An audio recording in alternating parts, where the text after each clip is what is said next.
My dear countrymen, Namaskar. Welcome to Mann Ki Baat. If you ask me what the most memorable moments of my life have been, I remember many incidents. But there is one moment which is very special. That moment was when on the 15th of November last year, I had gone to Ulihatu village in Jharkhand, the birthplace of Bhagwan Birsa Munda on his birth anniversary. This visit had a great impact on me. I am the first Prime Minister of the country who has had the privilege of touching my forehead to the soil of this holy land. At that moment, I not only felt the power of the freedom struggle, but also got an opportunity to connect with the strength of this land. I realized how the courage to fulfill a resolve can change the destiny of crores of people of the country. Friends, in every era, India has faced some challenges or the other, and in every era, extraordinary Indians were born who took on those challenges. In today's Mann Ki Baat, I'll discuss two such great heroes who had courage and farsightedness. The country has decided to celebrate their 150th birth anniversary. Sardar Patel's 150th birth anniversary year will begin from the 31st of October.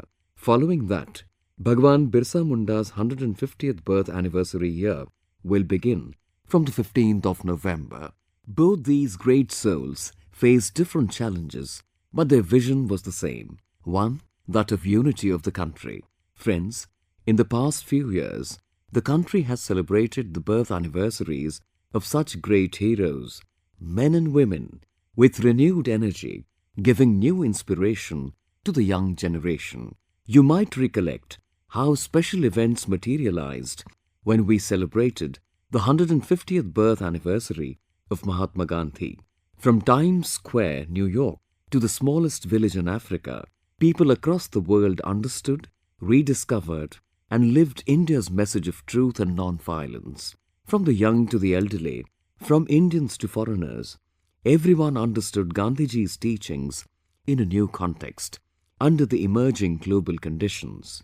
When we celebrated the 150th birth anniversary of Swami Vivekananda, the youth of the country understood India's spiritual and cultural power through new definitions. These schemes made us realize that our luminaries are not lost to the past. Rather, their lives show our present, the path to the future. Friends, although the government has decided to celebrate the 150th birth anniversary of these great personalities at the national level, it is your participation that will infuse life into this campaign. Make it come alive. I would urge all of you to become a part of this campaign. Share your thoughts and work related to the Iron Man of India, Sardar Patel, with the hashtag Sardar150 and the inspirations of Dharti Aba Birsa Munda with the hashtag Birsa Munda 150, thus showcasing this festival to the world. Let us join together in making this festival a celebration of India's unity in diversity and make it a celebration of progress through heritage. My dear countrymen, you must remember the days when Chhota Bheem started airing on TV. Children can never forget that. There was so much excitement about Chhota Bheem.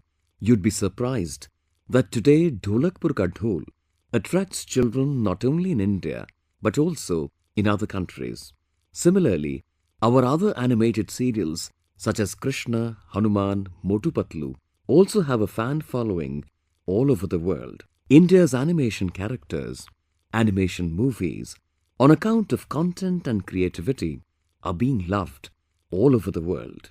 You might have noticed that from the smartphone to the cinema screen, gaming console to virtual reality, animation is omnipresent.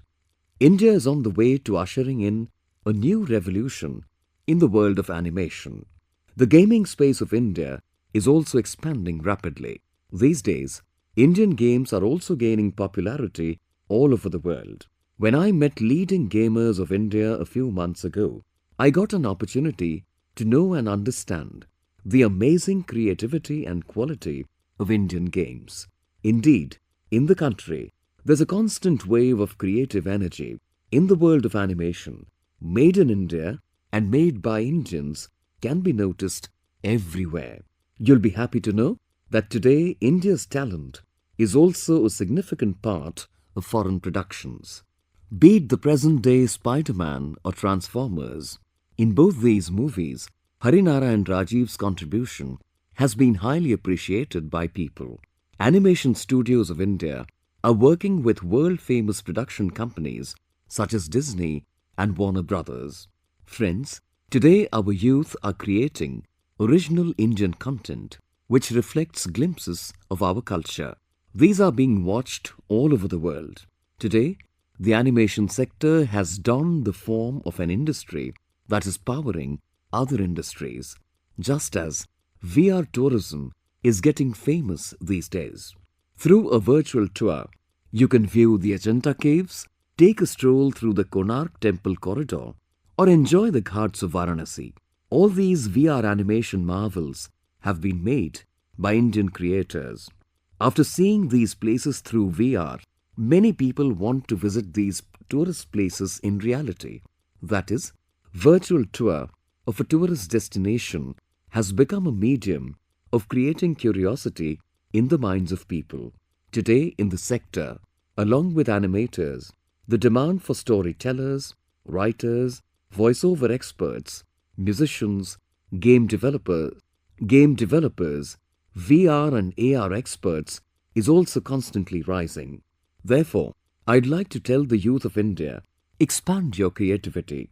Who knows, the world's next super hit animation might emerge out of your computer. The next viral game could be your creation. Your innovation in educational animations can achieve great success. On the 28th of October, that is tomorrow, World Animation Day will also be celebrated. Let us take the resolve of making India a global animation powerhouse. My dear countrymen, Swami Vivekananda had once given the mantra of success. His mantra was, take an idea, make that one idea your life, think about it, dream about it, start living it. Now the Atmanirbhar Bharat Abhiyan is also riding on this mantra of success. This campaign has become a part of our collective consciousness. It has become our inspiration at every step. Self-reliance has become not only our policy, but our passion as well. Not that long ago, just 10 years ago, if someone had said then that some complex technology was to develop in India, many people would not believe it and many would ridicule it. But today, the same people are amazed to see the success of the country. Becoming self-reliant, India is doing wonders in every sector. Just think, India, which used to import mobile phones once upon a time, is the world's second largest manufacturer today. India, which once was the biggest buyer of defense equipment in the world, is now also exporting to 85 countries. Today, in space technology, India has become the first country to reach the south pole of the moon.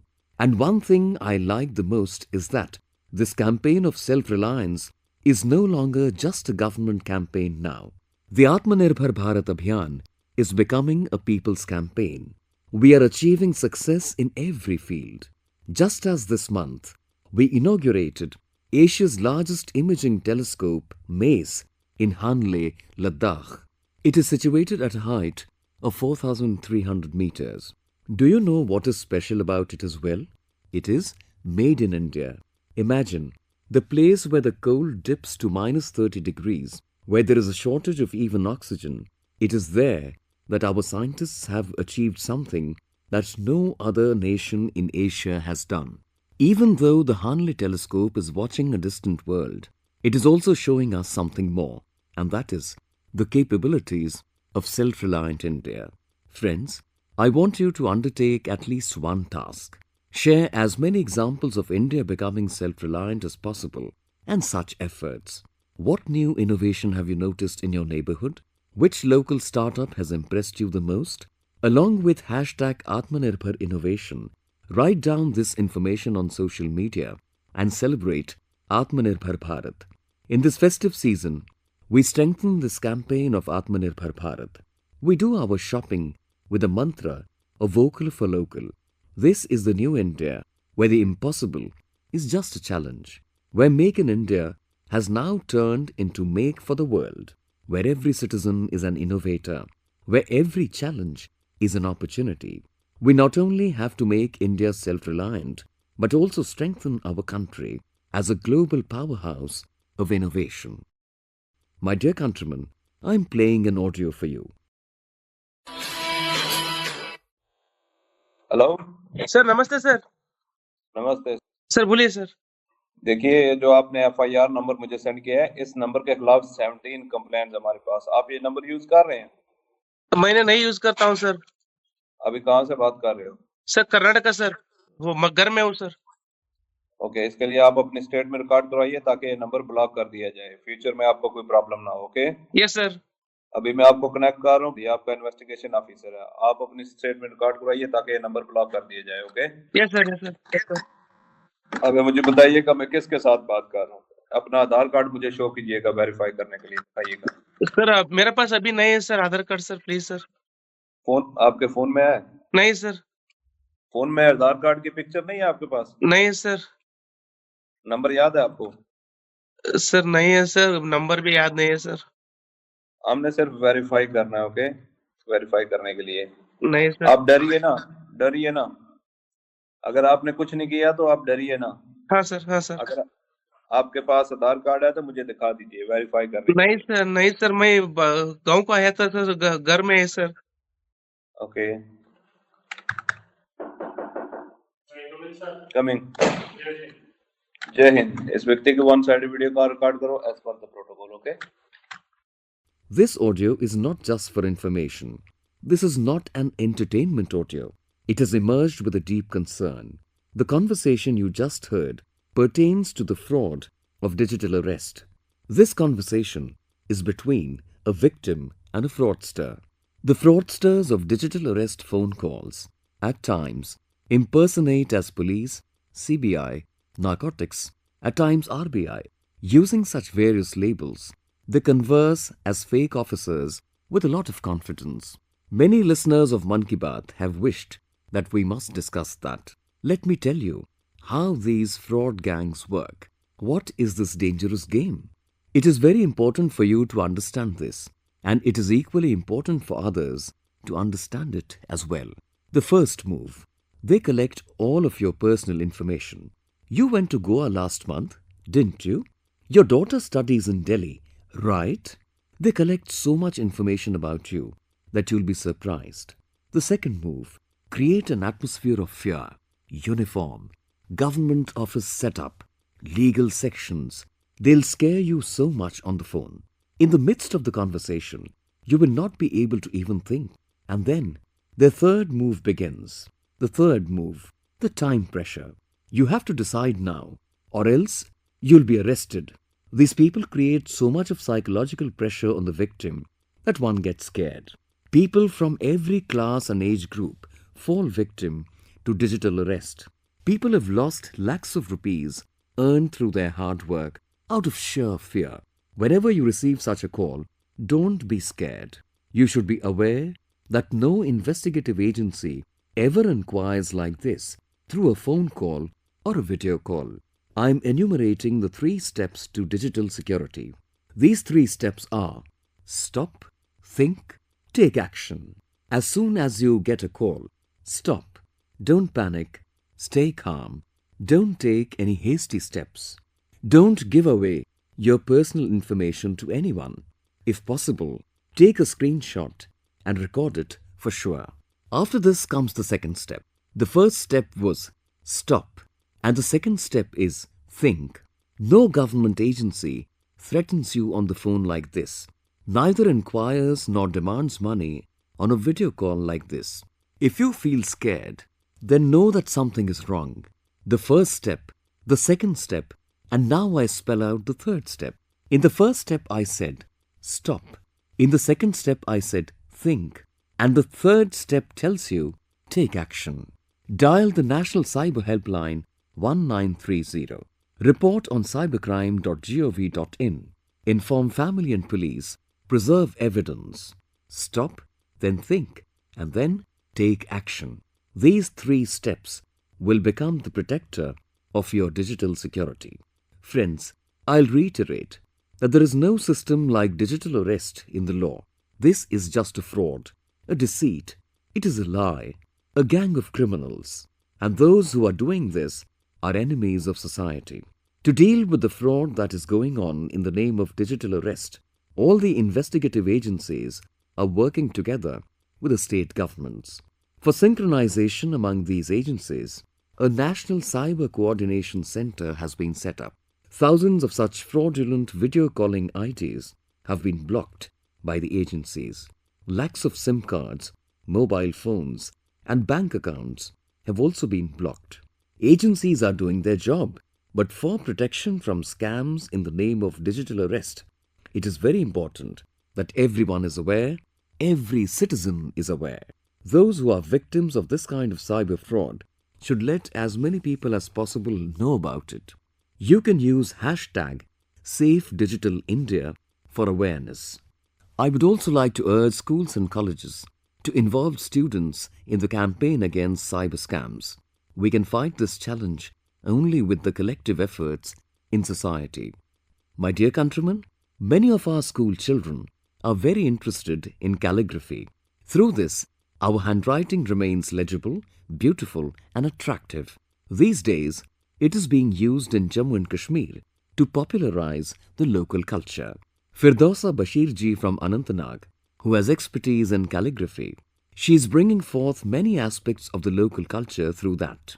Firdausa ji's calligraphy has attracted the local people, especially the youth. A similar effort is being made by Gaurinath ji of Udhampur. He is engaged in preserving myriad forms of Dogra culture and heritage, playing a sarangi which is more than a century old. Over the tunes of the sarangi, he narrates the ancient stories and historical events related to their culture in an interesting way. In different parts of the country, you will find many such extraordinary people who have come forward to preserve cultural heritage.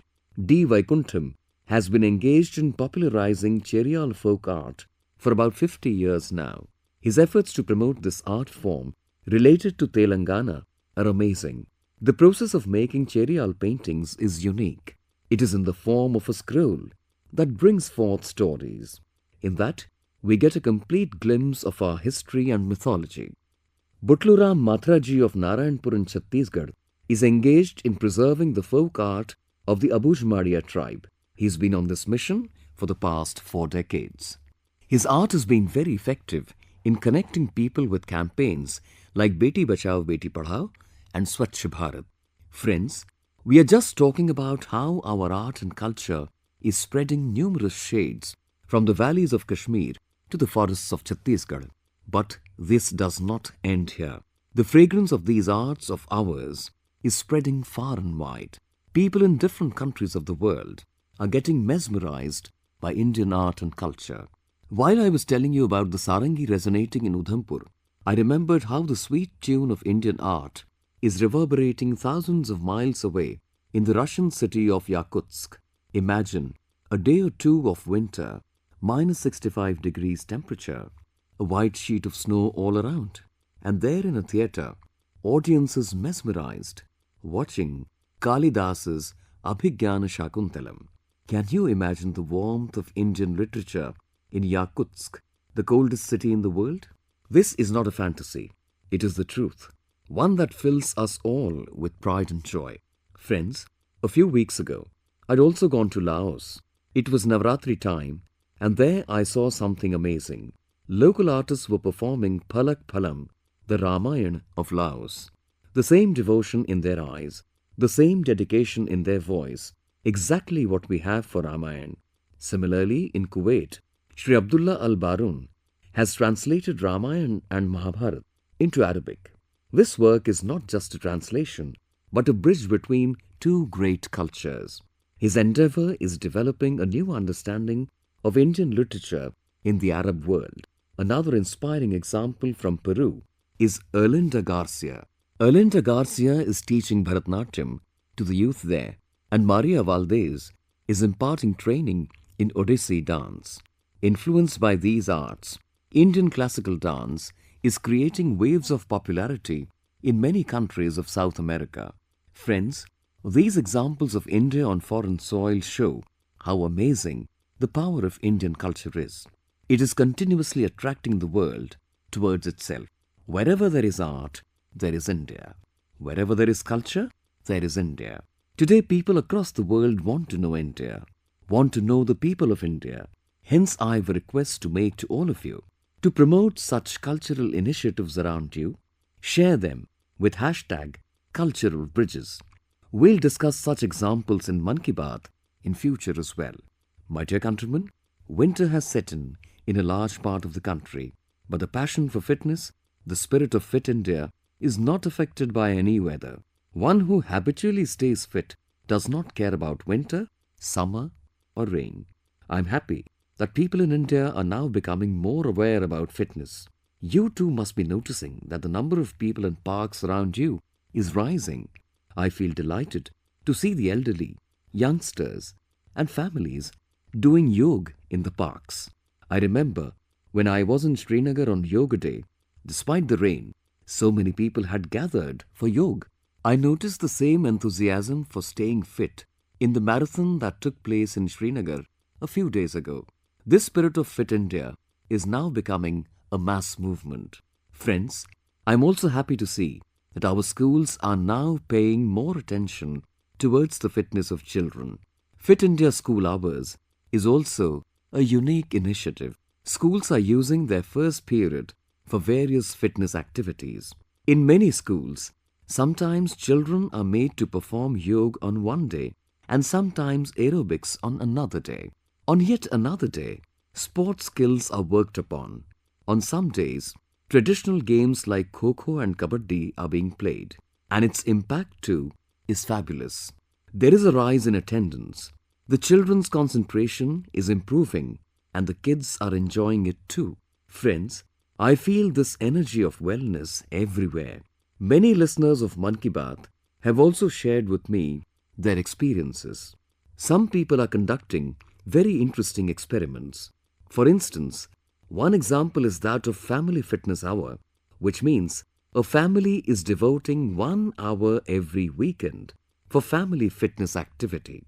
Another example is that of Indigenous Games Revival, which means some families are teaching and making their children play traditional games. Do share experiences of your fitness routine on social media using the hashtag FitIndia. I also want to share an important information with the people of the country. This year, on the 31st of October, the birth anniversary of Sardar Patel is falling on the festival of Deepavali. Every year, on the 31st of October, on the occasion of National Unity Day, we organize the Run for Unity. On account of Deepavali this time, Run for Unity will be held on the 29th of October, that is Tuesday. I urge you to participate in it in maximum numbers, along with the mantra of unity of the country, spread the mantra of fitness everywhere. My dear countrymen, that's all for this time in Mann Ki Baat. Do keep sharing your feedback. This is the time of festivities. Best wishes to the listeners of Mann Ki Baat in connection with Dhanteras, Diwali, Chhath Puja, Guru Nanak Jayanti and all the festivals. All of you should celebrate the festivals with full enthusiasm. Remember the mantra of Vocal for Local. Try to ensure that during the festivals, products reaching your homes are purchased from local shopkeepers. Once again, many good wishes to all of you for the upcoming festivals. Thank you.